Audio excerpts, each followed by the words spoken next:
Hey, everybody. It has been a very interesting week this week in Stadia, and we've got some Stadia news that I want to talk about. I'm not going to get into all of the stuff about Stadia closing, Stadia Games and Entertainment, their first party stuff. If you want to check out my thoughts on that, I've already got a video out about that. I have a multiple hour live stream where we talked about that.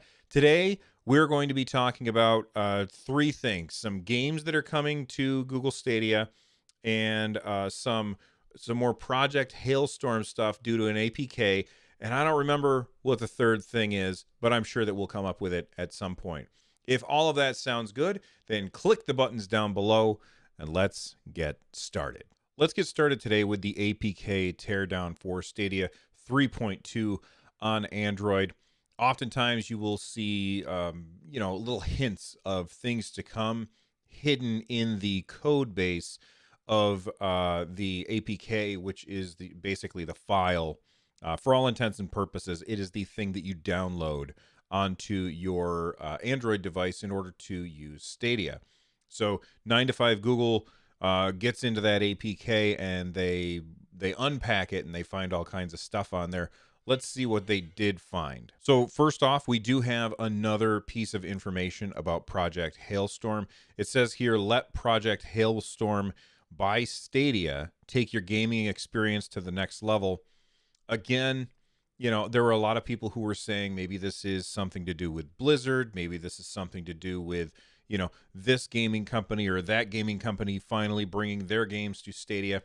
I don't think that that's it. It doesn't make any sense to me that they would telegraph that kind of thing with calls in the APK. It's unnecessary. It's better for them to just say, oh, and by the way, Diablo is now going to be on Stadia. I think that makes more sense. And this totally puts I don't know, it throws some cheese on top of the idea that it's about Blizzard. Let Project Hailstorm by Stadia take your gaming experience to the next level. That's a really weird way of phrasing things. And if you look a little bit further, it says create Hailstorm request and enable Project Hailstorm. So it seems like I don't know what it could be, but it seems like you would be playing a game and you would say, all right, give me Hailstorm. And so then you would request Hailstorm, and then Hailstorm would be granted. What does this mean? I have no idea. This is very, very weird. One of the complaints of playing on mobile is that you are currently unable to join parties or participate in voice chat on your device if you're playing, on your phone. It looks like Android 3.2, or I'm sorry, Stadia 3.2 on Android is going to have a fix for that.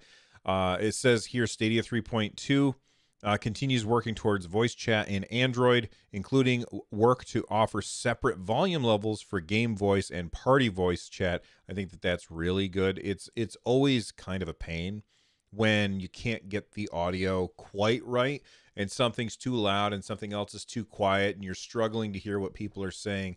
That can be really, really frustrating. So I like that they're giving two different little dials there in order to determine what your audio is going to be like. However, I will say that playing on my Chromecast or in a browser, I still never feel like I could dial those in the way that I really would like to. And luckily I have, this thing over here, which allows me to really finely control what my audio is like. Not everybody's going to have that kind of thing. So, being able to get it right in the, settings is really, really important. As far as iOS, I don't know how that would work because iOS, we're just playing in a browser.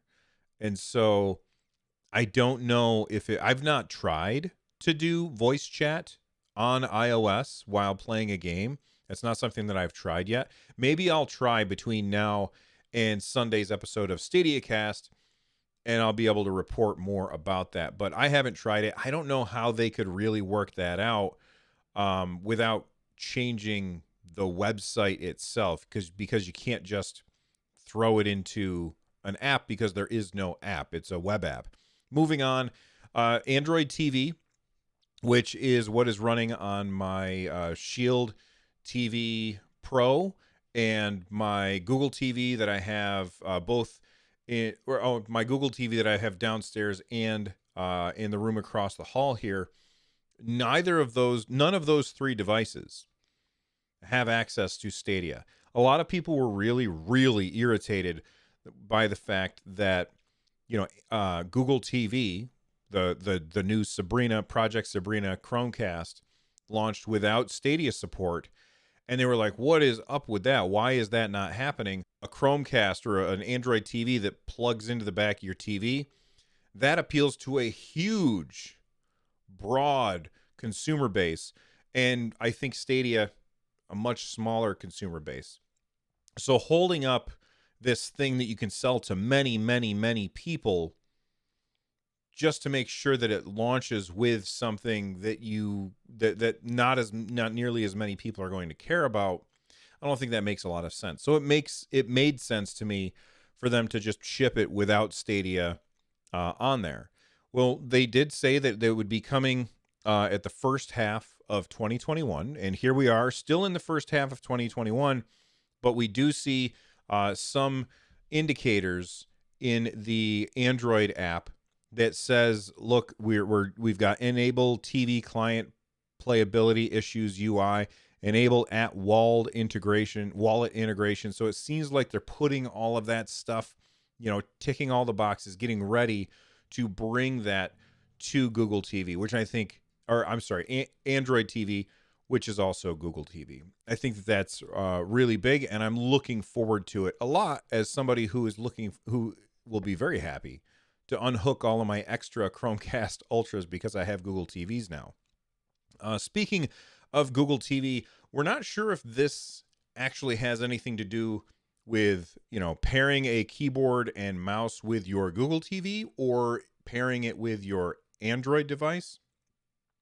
Whichever it is, it's very interesting.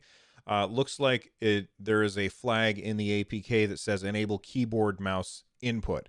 I think that that's very interesting. And, as somebody who loves Baldur's Gate 3, but hates the way that they've implemented controller support, that is a very interesting thing to me. Of course, I'm an iOS guy, so I won't be able to take advantage of this on my phone. And honestly, I probably wouldn't take advantage of it on a TV. But, fingers crossed that maybe someday we'll have keyboard and mouse support on iOS as well.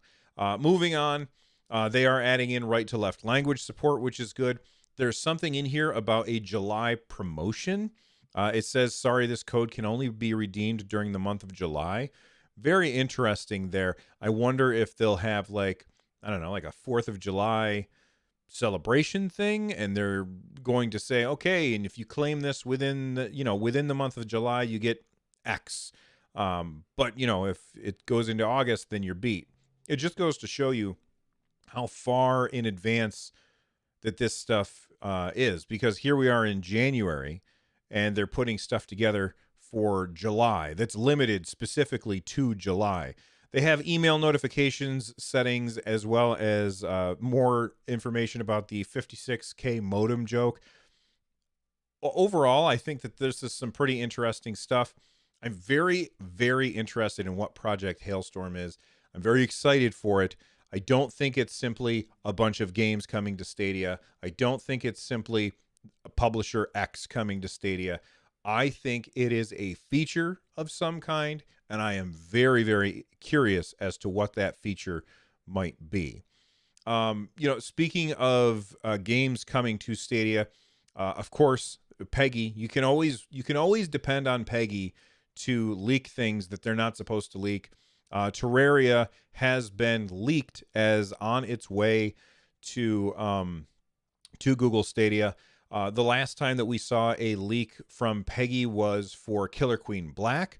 I reached out to Killer Queen Black and I said, hey, if it comes to Stadia, will it support crossplay? And they said basically along the lines of, if we were to make an announcement of an official announcement of the game coming to Stadia, it would include crossplay. And they said, keep watching. So I think that's pretty much a full on confirmation, although they were very specific that it wasn't a full on confirmation. It certainly felt like one. But Terraria is on its way to Stadia, according to Peggy. If you have not played Terraria, honestly, I'd seen Minecraft and I thought, oh, that looks interesting. I'm going to pass on it. I'm not really interested in building in 3D. And then when I saw Terraria, I was like, oh, this is like Minecraft, but 2D. I think I can get my head around this. And I played a bunch of Terraria, had an absolute blast with it. I played it on Steam. And then I ended up playing it on Wii U, I think, as well, and on iOS, and now it's going to be on Stadia as well. It's kind of like a 2D Minecraft with some cool boss fights and a lot of really fun stuff. And the thing about Terraria is that you can play it with other people, just like Minecraft. You can play with other people, but it's just so much fun. It's a really, really fun game, and of course, it is going to be great on Stadia because Terraria is just a fantastic game, and Stadia is a great platform, and I'm happy that this one's coming. In addition to that, I didn't add this to my list of things that I wanted to talk about today, but they mentioned something about Sega mentioned that there's a game coming called Justice. I'm gonna have to look it up. Give me a second. All right, I just looked it up. It's Judgment, not Justice. Of course, Justice, John Justice. That's what I was thinking of. So Judgment is this game that is coming to Google Stadia, also coming to Xbox Series X and PS5, not coming to Xbox One or PS4, which I find that to be very, very interesting. So that game from Sega, that is on its way to Stadia as well. And that's your little Stadia roundup for today. Thanks for watching. I will see you next time.